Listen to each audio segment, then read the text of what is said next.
Baik, bismillahirrahmanirrahim. Assalamualaikum warahmatullahi wabarakatuh. Waalaikumsalam warahmatullahi wabarakatuh. Kami dari kelompok 10 akan mempresentasikan hasil diskusi dari kelompok kami, yaitu mengenai fase pengumpulan bukti dalam audit forensik. Sebelum itu, izinkan kami untuk memperkenalkan diri dari kelompok kami, yaitu yang pertama ada Najwa Latifuna Iza dengan NIM 099, Diva Nur Maulana, NIM 107, Kinanti Intan Prihastiwi, NIM 126, dan saya Intan Laraswati, NIM 133, Izura Soni Kurniawan, NIM 140, Adisti Aulia Rahmawati, NIM 153.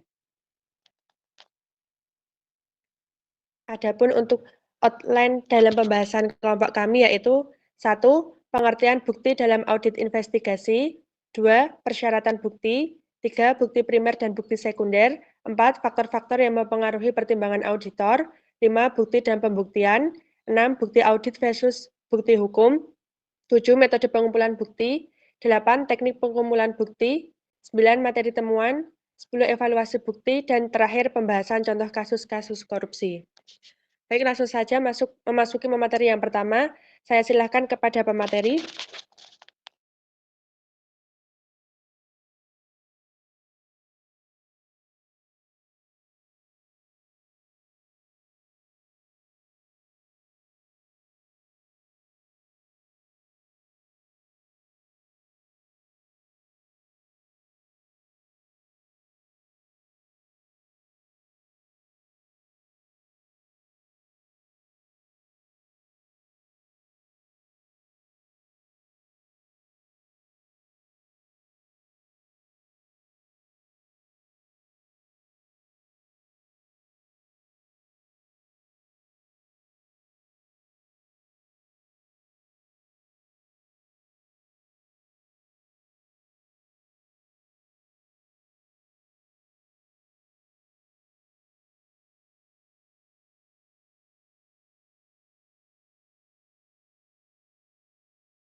Baik, yang selanjutnya ada bukti primer dan bukti sekunder. Bukti primer merupakan informasi yang diperoleh langsung dari sumbernya yang dianggap memiliki kekuatan hukum dan relevansi lebih tinggi. Contoh bukti primer meliputi dokumen asli seperti kontrak, faktur, dan laporan keuangan yang mencerminkan transaksi yang terjadi. Dokumen-dokumen ini memberikan bukti konkret mengenai kewajiban dan hak yang diatur dalam kesepakatan. Kemudian selanjutnya bukti sekunder adalah informasi yang tidak diperoleh langsung dari sumbernya, tetapi melalui dokumen atau pihak lain. Contoh bukti sekunder termasuk dokumen yang disalin, seperti laporan keuangan yang sudah diaudit, atau dokumen yang dipublikasikan. Meskipun tidak sekuat bukti primer, dokumen ini masih memberikan informasi tambahan yang relevan untuk analisis. Selain itu, laporan dari pihak ketiga seperti auditor lain, analisis pasar, atau lembaga pengatur, dapat memberikan perspektif yang berbeda mengenai praktik dan kebijakan perusahaan yang sedang diaudit. Media publikasi seperti artikel, berita, atau laporan analisis industri juga dapat memberikan konteks yang lebih luas mengenai reputasi perusahaan atau isu-isu yang mungkin mempengaruhi kinerjanya. Selanjutnya, faktor-faktor yang mempengaruhi pertimbangan audit. Yang pertama ada tujuan audit. Tujuan dari audit forensik sangat menentukan jenis bukti yang perlu dikumpulkan. Jika tujuan audit adalah untuk mendeteksi kecurangan, auditor akan fokus pada bukti yang dapat mengungkapkan penyimpangan atau manipulasi dalam laporan keuangan. Yang kedua, risiko kecurangan. Tingkat risiko kecurangan yang ada dalam organisasi mempengaruhi pendekatan auditor. Auditor akan lebih berhati-hati dan melakukan pengumpulan bukti yang lebih mendalam jika risiko kecurangan dianggap tinggi. Yang ketiga, ketersediaan sumber daya. Ketersediaan sumber daya termasuk waktu, tenaga kerja, dan anggaran dapat membatasi metode pengumpulan bukti. Auditor harus merencanakan pengumpulan bukti dengan mempertimbangkan sumber daya yang ada agar proses audit tetap efisien. 4. Kualitas dan keadilan bukti. Auditor perlu mempertimbangkan kualitas dan keandalan bukti yang akan dikumpulkan. Yang kelima, kepatuhan terhadap standar audit. Auditor harus mematuhi standar dan pedoman audit yang berlaku seperti PSAK atau standar internasional. Yang keenam, kondisi dan kontrol internal. Sistem pengendalian internal perusahaan juga mempengaruhi pertimbangan auditor. Jika kontrol internal dianggap lemah, auditor mungkin perlu melakukan pengujian yang lebih ketat dan menyeluruh untuk memastikan bahwa semua risiko telah diidentifikasi dan ditangani. Yang ketujuh, pengalaman dan keahlian auditor. Pengalaman dan keahlian auditor dalam melakukan audit forensik sangat mempengaruhi cara mereka mengumpulkan dan menganalisis bukti.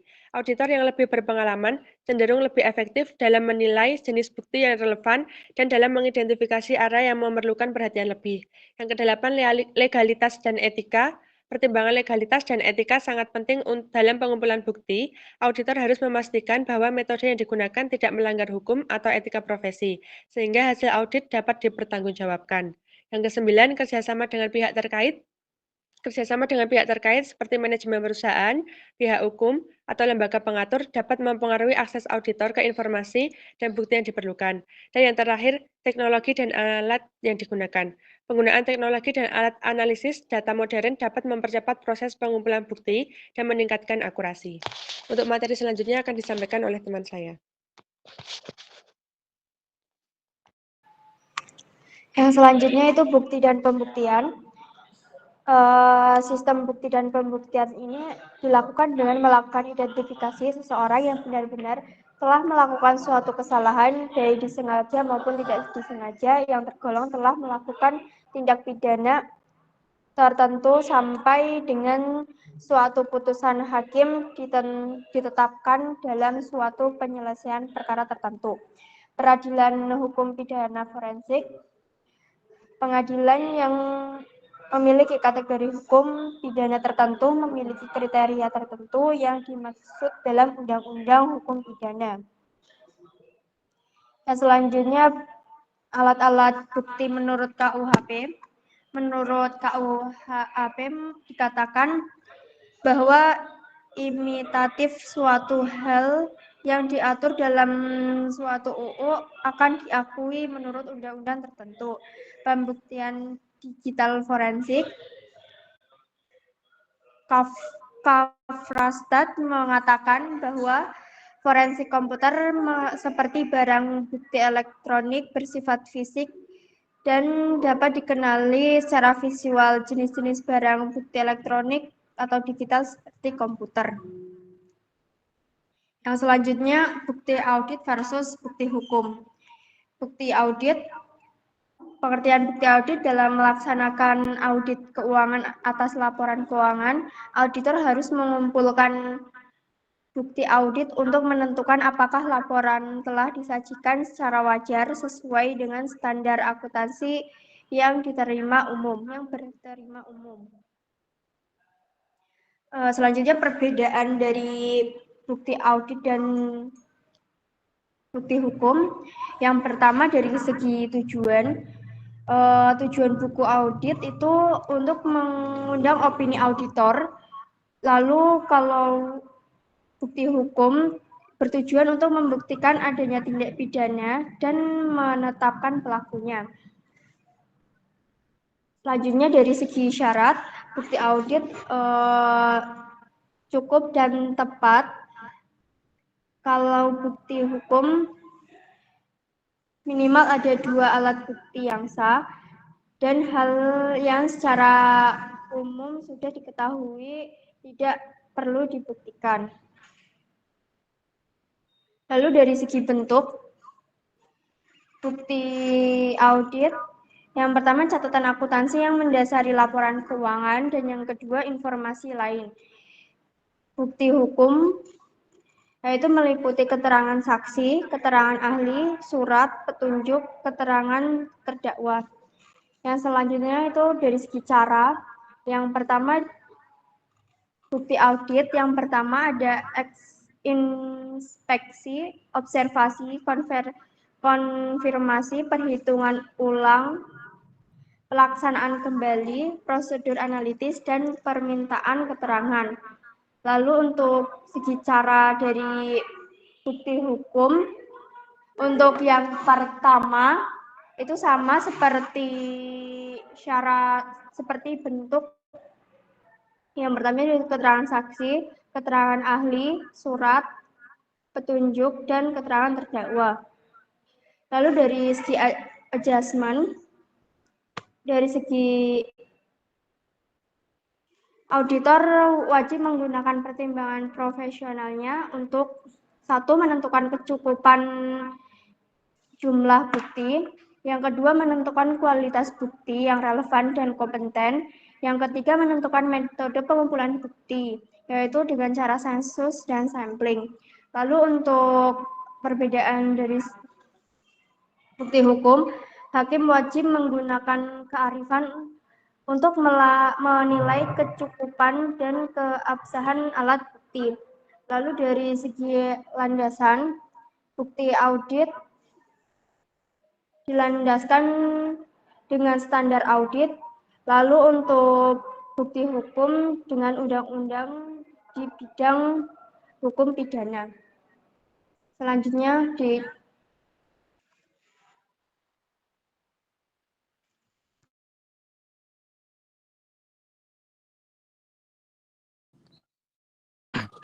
Kemudian ada metode pengumpulan bukti audit. Dalam metode pengumpulan bukti audit ada beberapa metode, yaitu yang pertama melakukan wawancara. Wawancara dilakukan kepada saksi, korban, dan pelaku. Dilakukan untuk mengumpulkan informasi penting dari berbagai pihak yang terkait dengan kasus yang diinvestigasi. Tujuan wawancara mengumpulkan informasi baru dan mengungkap fakta yang relevan. Kemudian ada review catatan, pemeriksaan dokumen terhadap dokumen keuangan, catatan transaksi, dan informasi lain yang relevan. Tujuannya untuk mengidentifikasi kejanggalan atau ketidaksesuaian dalam catatan yang dapat menjadi indikasi fraud. Kemudian pengumpulan bukti fisik, pemeriksaan aset berwujud langsung terhadap aset seperti perlengkapan, persediaan, atau kas. Tujuannya memastikan keakuratan dan keandalan informasi mengenai aset. Kemudian pengintaian dan pemantauan. Dalam pengintaian, mengamati perilaku atau aktivitas orang-orang yang terkait dengan kasus. Kemudian dalam pemantauan, merekam atau memantau aktivitas yang terjadi di suatu lokasi tertentu. Kemudian penggunaan teknologi komputer, menggunakan perangkat lunak atau alat bantu untuk mencari informasi di komputer, email, atau media lain dengan tujuan mengidentifikasi bukti digital yang relevan dengan kasus yang diinvestigasi. Kemudian teknik audit investigatif, ada beberapa cara. Yang pertama, pemeriksaan fisik, melakukan pemeriksaan terhadap aset atau dokumen. Kemudian melakukan konfirmasi, meminta konfirmasi dari pihak ketiga seperti bank atau pelanggan untuk memverifikasi informasi. Kemudian pemeriksaan dokumen, melakukan pemeriksaan dokumen terhadap dokumen pendukung transaksi. Kemudian review analitikal, melakukan analisis data keuangan untuk mengidentifikasi kejanggalan atau kecurangan. Kemudian wawancara dan interogasi, melakukan wawancara atau interogasi kepada pihak yang terkait dengan kasus. Kemudian hitung uji, melakukan penghitungan ulang terhadap transaksi keuangan. Kemudian observasi, mengamati perilaku atau aktivitas orang-orang yang terkait dengan kasus. Kemudian ada prosedur audit. Dalam prosedur audit ada beberapa metode. Yang pertama inspeksi, melakukan pemeriksaan fisik atau dokumen untuk mendapatkan bukti. Kemudian yang kedua ada observasi, pengamatan langsung terhadap proses atau kegiatan yang sedang berlangsung. Kemudian konfirmasi, meminta konfirmasi dari pihak ketiga. Kemudian perhitungan ulang, memverifikasi keakuratan perhitungan yang dilakukan oleh klien. Kemudian pelaksanaan ulang, melakukan prosedur yang dilakukan oleh klien untuk memverifikasi efektivitasnya. Kemudian prosedur analitis, menggunakan data keuangan untuk mengidentifikasi kejanggalan atau kecurangan. Yang terakhir ada contoh penerapan. Audit forensik dalam penipuan keuangan, penggunaan audit forensik untuk mengidentifikasi penipuan keuangan. Kemudian audit forensik dalam investigasi penipuan dan litigasi. Penerapan audit forensik dalam proses investigasi penipuan dan litigasi hukum. Audit forensik dalam pemberantasan korupsi. Penerapan audit forensik untuk mengungkap dan membuktikan tindak pidana korupsi. Kemudian ada teknik pengumpulan bukti. Teknik pengumpulan bukti dalam audit forensik meliputi analisis data, pengujian forensik, dan prosedur audit standar seperti pemeriksaan fisik, konfirmasi, dan review analitis. Pengumpulan bukti harus dilakukan dengan cara sah dan sesuai prosedur audit forensik agar dapat diterima di pengadilan. Yang pertama ada analisis data. Menganalisis data keuangan, transaksi, dan dokumentasi untuk mencari anomali atau kejanggalan yang mungkin menunjukkan adanya kecurangan. Yang kedua, pengujian fisik. Menggunakan teknik forensik khusus untuk menganalisis data digital atau bukti fisik yang dikumpulkan, seperti analisis hard drive, pemulihan data yang dihapus, atau analisis jaringan. Kemudian yang ketiga ada prosedur audit standar. Yang pertama ada pemeriksaan fisik, memverifikasi aset fisik seperti persediaan, aset tetap, atau uang tunai. Kemudian yang kedua ada konfirmasi, dikasih informasi dari pihak ketiga seperti pelanggan atau bank untuk memvalidasi informasi yang diberikan oleh auditan. Kemudian yang ketiga ada review analitis, melakukan analisis data untuk mengidentifikasi tren, hubungan, atau perbedaan yang mencolok yang mungkin menunjukkan adanya kecurangan. Kemudian ada penyelidikan, melakukan investigasi lebih lanjut berdasarkan temuan audit, termasuk wawancara dengan pihak yang relevan dan kumpulan bukti tambahan. Kemudian ada kuesioner, menggunakan kuesioner untuk mengumpulkan informasi mengenai sistem pengendalian internal atau proses bisnis tertentu. Ada observasi, mengamati aktivitas atau proses bisnis secara untuk mendapatkan informasi yang relevan. Terima kasih. Materi selanjutnya akan disampaikan oleh teman saya. Baik, selanjutnya materi temuan. Materi temuan dalam audit forensik merujuk pada hasil identifikasi dan dokumentasi atas bukti-bukti yang menunjukkan adanya penyimpangan, kecurangan, atau tindakan pidana dalam suatu entitas. Temuan disusun secara sistematis dan kronologis untuk mengundang proses pembuktian hukum.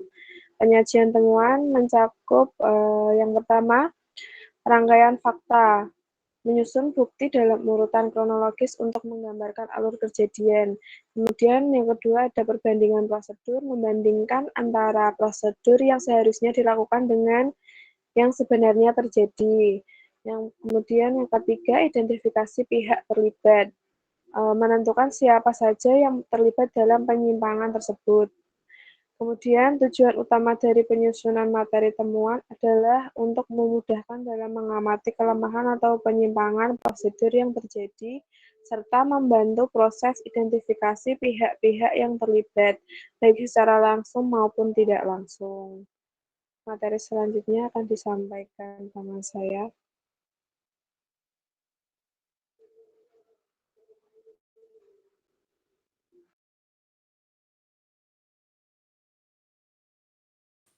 Baik, saya akan menjelaskan tentang evaluasi bukti. Evaluasi bukti dalam audit investigatif adalah proses sistematis untuk menilai apakah bukti yang dikumpulkan cukup, relevan, dan andal guna mendukung kesimpulan atas dugaan penyimpangan atau tindak pidana. Tujuan utamanya adalah memastikan bahwa bukti tersebut dapat mendukung simpulan audit dan jika diperlukan digunakan dalam proses hukum. Tahapan evaluasi bukti. Yang pertama, temuan. Yang kedua, pelajari dan interpretasikan dokumen. Yang ketiga, tentukan relevansi. Keempat, verifikasi bukti. Dan kelima, rangkaian bukti. Dan terakhir, buat simpulan. Next. Evaluasi bukti dilakukan secara berkala atau setiap kali bukti baru diperoleh, dengan tujuan menilai apakah suatu penyimpangan atau tindak pidana terbukti atau tidak. Proses ini penting untuk memastikan bahwa simpulan yang diambil oleh auditor didasarkan pada bukti yang kuat dan dapat dipertanggungjawabkan. Pembahasan contoh kasus-kasus korupsi. Dalam praktik forensik audit, pengumpulan bukti menjadi sangat krusial untuk mengungkap kasus korupsi. Salah satu contoh nyatanya adalah kasus korupsi pengadaan EKTP di Indonesia. Dalam kasus ini, auditor forensik bekerja sama dengan aparat penegak hukum untuk mengidentifikasi adanya penyimpangan dana negara. Langkah-langkah pengumpulan bukti dalam kasus ini meliputi 1. Analisis dokumen, dan kedua, wawancara dan konfirmasi, ketiga, penelusuran aliran dana, keempat, pengumpulan bukti elektronik, dan yang kelima, evaluasi dan validasi bukti. Dari langkah-langkah tersebut mendapatkan hasil yaitu bukti yang dikumpulkan menunjukkan adanya keterlibatan banyak pihak, termasuk pejabat tinggi negara. Forensik audit berperan penting dalam membongkar struktur kejahatan dan menjadi dasar dalam proses hukum di pengadilan tindak pidana korupsi. Sekian dari saya, terima kasih. Saya kembalikan ke moderator. Baik, terima kasih atas pemaparan dari teman-teman. Demikianlah presentasi dari kelompok kami. Teman-teman untuk nanti bisa memberikan pertanyaannya di kolom komentar YouTube. Sekian dari kelompok kami, kurang lebihnya mohon maaf. Wassalamualaikum warahmatullahi wabarakatuh. Waalaikumsalam warahmatullahi wabarakatuh. Waalaikumsalam warahmatullahi wabarakatuh.